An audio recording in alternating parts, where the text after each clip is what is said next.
Radio Orient présente Pluriel. Pluriel animé par Loïc Barrière. Et l'invité de Pluriel est Thomas Faure, président de l'UDI dans le Vaucluse. Bonsoir. Bonsoir. Alors pour commencer, Thomas Faure, est-ce que vous pouvez nous raconter votre parcours à la fois personnel et politique ? J'ai commencé donc ma vie dans une petite ville de Vaucluse qui se trouve au Pontet, donc une petite ville de 17 000 habitants où j'ai grandi dans un quartier populaire. Donc, j'ai fait pratiquement toute mon enfance et ma jeunesse jusqu'à mes 25-30 ans. Après donc je suis parti sur Orange, donc la Cité des Princes, théâtre antique, Corégie, bien connu en France et de par le monde. Et donc mon engagement politique, lui, est assez lointain. J'ai commencé mon engagement en 2007 lors de la première élection présidentielle donc de Nicolas Sarkozy, avec un large rassemblement de la droite et du centre. Et c'est à ce moment-là que mon engagement a commencé.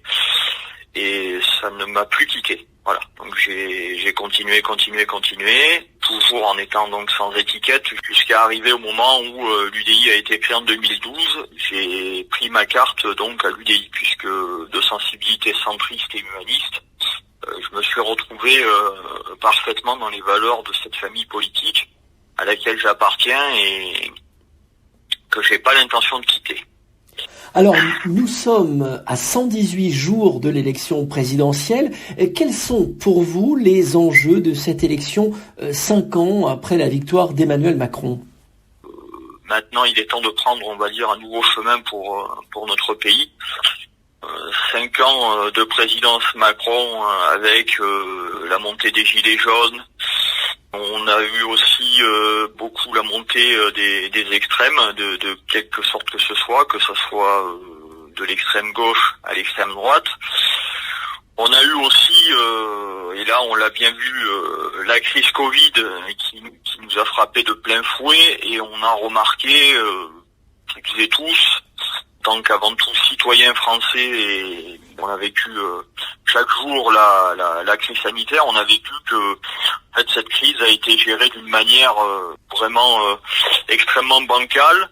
On a remarqué aussi des fermetures de lits, la gestion des couvre-feux, des confinements, etc. Ça a été pour moi, à mon sens, catastrophique. Bien entendu, des mesures qu'il fallait prendre, mais ces mesures ont été prises sans concertation avec les élus locaux, et on s'est retrouvé avec des mesures peut-être disproportionnées. Et je pense que à ce niveau-là, il y a, je pense, des décisions à prendre et peut-être des mesures à prendre pour le prochain quinquennat que j'aimerais voir le jour. C'est la décentralisation des décisions sur le plan de la santé, une communication entre les élus locaux, les ARS et les préfets, et qu'il n'y ait plus de gestion, on va dire, centralisée de par les ministères et Paris. Il y a eu dans ce quinquennat pas mal de choses qui ont été relevées. Je ne sais pas si vous avez un petit peu remarqué, on est quand même en perte d'industrie. Les industries quittent notre pays, partent dans des pays où l'herbe est plus verte. Donc forcément, chez nous, on a une pression de charge sociale, patronale. On a beaucoup de taxes. Et donc, forcément, on a des entreprises qui délocalisent, voire même qui ferment. De ce point de vue-là, le quinquennat d'Emmanuel Macron a été complètement manqué à ce niveau-là. Voilà pour moi l'essentiel de la présidence d'Emmanuel Macron. Et je pense aujourd'hui que une alternance est souhaitable. Et la seule alternance que je vois possible, c'est l'alternance de la droite et du centre. J'aimerais qu'on revienne, Thomas Faure, sur le meeting de Valérie Pécresse à la Mutualité. Elle a été désignée il y a une semaine comme candidate de la droite à l'élection présidentielle, et depuis, elle profite d'une bonne dynamique en termes de sondage. Quel regard portez-vous sur sa candidature ? J'ai beaucoup de sympathie pour Valérie Pécresse. En Ile-de-France, elle se débrouille pas mal. ça avance, ça bouge. Donc elle a une majorité qui est au travail et elle a une qualité, c'est quand elle dit, elle fait. La preuve, ça se passe en Île-de-France. Alors oui, effectivement, je pense que aujourd'hui, elle peut être la candidate idéale pour pouvoir donner une nouvelle orientation à notre pays. Et très sincèrement, j'ai de l'espoir à ce que un grand rassemblement de la droite et du centre s'opère pour qu'on puisse avancer. Jean-Christophe Lagarde, le président de votre parti, ne sera pas candidat à l'élection présidentielle. Valérie Pécresse, clairement, elle est potentiellement la candidate de l'UDI. Je le souhaite. Je le souhaite très sincèrement. Alors nous, on a indiqué qu'il fallait qu'elle fasse la démarche pour un grand rassemblement de la droite et du centre. La balle est bien entendu dans son camp. Elle a été désignée par sa famille politique. Et oui, effectivement, moi je le pense très sincèrement que l'un dans l'autre, on va se rassembler et on va opérer un large rassemblement pour pouvoir gagner cette élection présidentielle. Il ne s'agit pas simplement de gagner une élection présidentielle. Il s'agit aussi de faire gagner la France et de lui donner une nouvelle orientation et de nouvelles ambitions. Trop de fractures, trop de tensions, la montée des extrêmes, les violences, le racisme. Moi, je vous dis très sincèrement, ça suffit. Il faut aussi avoir une main ferme. Et il faut qu'on puisse avancer, quoi. Voilà. Alors, vous parlez de montée des extrêmes, de racisme. Thomas Faure, j'aimerais qu'on revienne sur la candidature d'Éric Zemmour. On a encore en mémoire son meeting à Villepinte la semaine dernière. Que vous inspire le projet de ce candidat qui est basé sur la thèse du grand remplacement inventée par l'écrivain Renaud Camus? J'allais citer ce personnage. Aujourd'hui, parler de la théorie du grand remplacement qui impliquerait, on va dire, le remplacement d'une civilisation par une autre, c'est une tartufferie manifeste. Cet homme, oui, effectivement, il connaît par cœur l'histoire de France. Mais aujourd'hui, dire qu'une autre civilisation remplace la civilisation française, ce sont clairement des inepties. Ça n'existe pas. La France est un grand pays. La France est un pays humaniste et la France n'a jamais été extrême. Et comme le disait Jacques Chirac, toute forme d'extrémisme est un poison, il divise, il pervertit. Voilà ce qu'il disait. Effectivement, il avait raison. C'est ce qui est en train de se passer aujourd'hui. On voit la montée des extrêmes. Et effectivement, Monsieur Zemmour est l'acteur principal de la montée des extrêmes aujourd'hui. Il essaye de monter les Français des uns contre les autres et pointer telle ou telle religion. Et non, ça ne marchera pas puisque la France a toujours été un pays rassemblé et la France a toujours été contre toute forme d'extrémisme. Donc, je pense qu'à mon avis, ça va être un pari perdu pour lui. On va le voir retourner éventuellement sur les plateaux télé à raconter ses histoires et puis ça sera terminé. Voilà, et Éric Zemmour, c'est un effet de mode. Et voilà, il fait de la mise en scène et sa candidature fera une chute. Voilà ce que je pense. Il y a eu des violences durant le meeting d'Éric Zemmour, des militants de SOS Racisme ont été agressés. Que vous inspirent ces images qu'on a vues en boucle la semaine dernière? Ça me choque. Ça me choque de voir ça. On peut pas accepter ça. Lui-même ne doit pas accepter ça. On peut avoir des idées, on peut avoir des convictions. Quand on voit aujourd'hui ce qui s'est passé dans son meeting à Villepinte, c'est inacceptable. C'est inacceptable.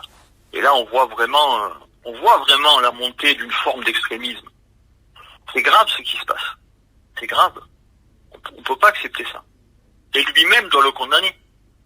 Il disait sur une antenne la semaine passée, oui, mais je savais pas qu'ils étaient à l'intérieur, etc., etc. On sait qu'ils rentrent. Il y a des agents de sécurité, on sait qu'ils rentrent dans les meetings. On peut pas se dire aujourd'hui, c'est la porte ouverte à toutes les fenêtres, on peut accepter des violences dans les meetings. Non, ça n'existe pas. On peut faire campagne, on peut militer, mais la violence, toute forme de violence est condamnable. Et moi, effectivement, oui, je condamne ces violences-là. À titre personnel, je les condamne. Oui. Thomas Faure, vous êtes préoccupé par la montée du racisme en France. Est-ce que c'est un phénomène que vous observez notamment dans votre département, le Vaucluse? Ah oui, oui. Alors là, vous savez, moi j'habite à Orange. Orange est détenu depuis 26 ans par Jacques Bompard. Jacques Bompard, il a monté en 72 le Front National avec Jean-Marie Le Pen, et quand on regarde son parcours politique et son parcours militant, bon, il a adhéré à Ordre Nouveau, par exemple. Il a adhéré aussi à un parti qui s'appelle Occident. Bon, on voit vraiment l'orientation idéologique de ce monsieur. Et oui, effectivement, je vois la montée du racisme. Et le racisme, encore une fois, c'est du fait des extrémismes. C'est diviser pour mieux régner. Pointer du doigt telle ou telle religion, de telle sorte à ce que, on va dire, il y ait un lavage de cerveau dans la tête des gens, et que les gens disent à la finalité, bah oui, effectivement, il a raison, en fait c'est eux, et c'est encore eux, et c'est toujours eux. Et oui, c'est l'extrême droite. L'extrême droite, aujourd'hui, est responsable de la montée du racisme. Et voilà, vous voyez ce qui se passe, par exemple, à Mulhouse. Voilà, un cimetière musulman a été profané à Mulhouse. Toutes les tombes musulmanes, ou presque, ont été saccagées. C'est grave. C'est grave. C'est grave. Vous savez, aujourd'hui, on arrivait là, voir ça, c'est intolérable, c'est inacceptable. Moi, ça me mord de moi, ça me met extrêmement en colère. D'ailleurs, je condamne avec la plus grande fermeté ces actes-là, et je suis solidaire de la communauté musulmane de Mulhouse et de France également. On ne peut pas accepter ça, comme on ne peut pas accepter que soit profané un cimetière juif ou un cimetière chrétien ou un cimetière catholique. Bon, ça ne peut pas exister, ça. On est la France. On ne peut pas accepter ça. Et ça, encore une fois, c'est du fait de la montée de l'extrémisme.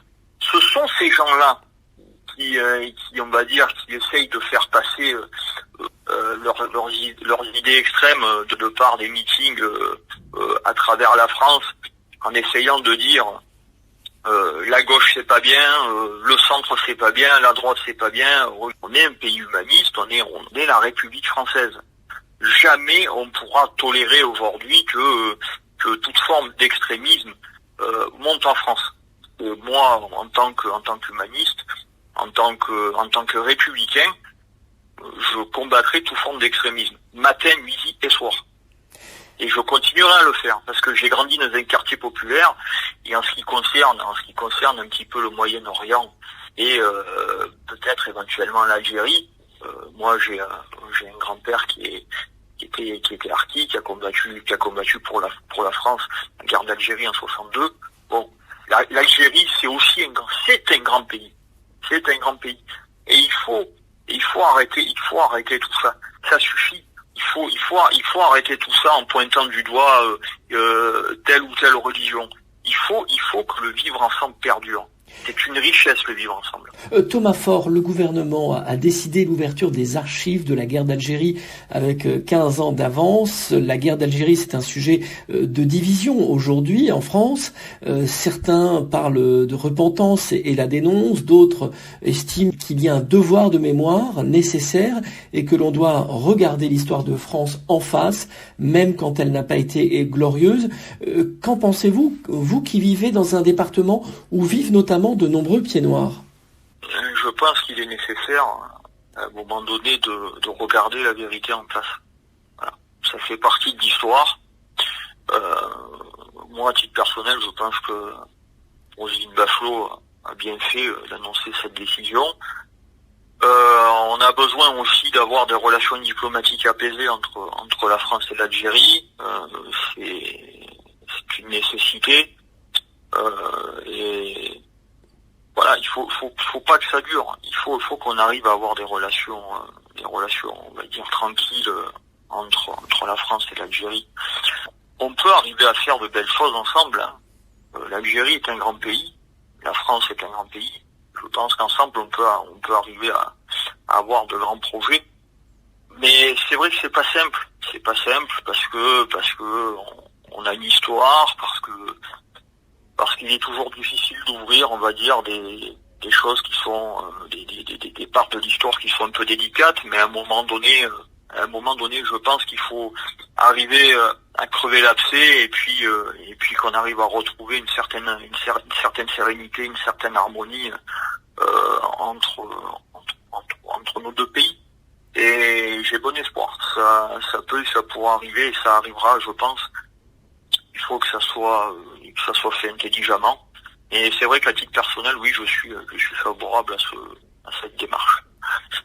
Merci Thomas Faure. Je rappelle que vous êtes président de l'UDI dans le Vaucluse. Bonsoir. Bonsoir.